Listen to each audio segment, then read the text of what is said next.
जिए साईं जीएम सैयद जै असा के तमा के ऐं सजी सिंधी कौम के जीण सेखारियो।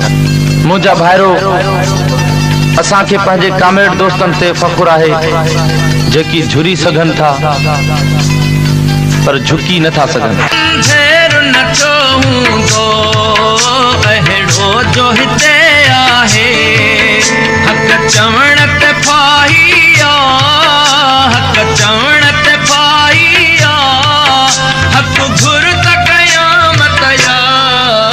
आज़ाद वतन जी हुब महकूम जी हसरत या। आज़ाद वतन जी हुब महकूम जी हसरत।